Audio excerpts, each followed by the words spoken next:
How are you presently working, and what are your plans to address homelessness and the unhoused epidemic in our district and across California?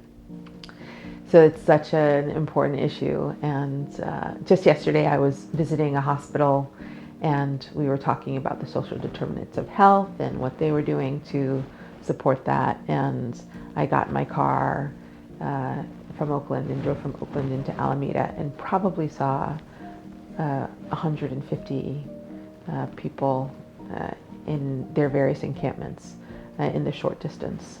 So this is fundamentally an issue that we have created over decades in terms of the level of homelessness that we have.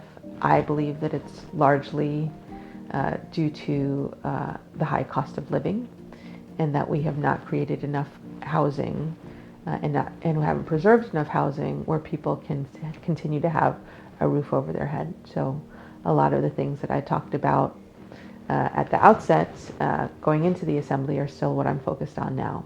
I'm deeply concerned about renter protections and making sure that people aren't displaced because of the high cost of living related to and insecurity in their rent and in their tenancy.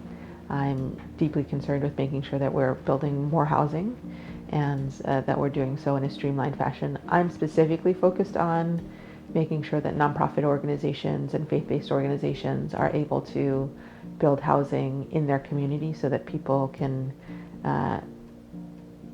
grow up in a community that they can continue to be in as they age, and that we're capitalizing on the social supports and resources that come with organizations that are already supporting with additional services.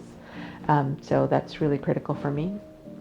And we need to make sure to address, as I mentioned before, some of the mental health issues, right? So a lot of people who are displaced and who are homeless are so because they've not been able to stay connected and maintain connection with their support structure, with their families, and because they've had a growing sense of isolation.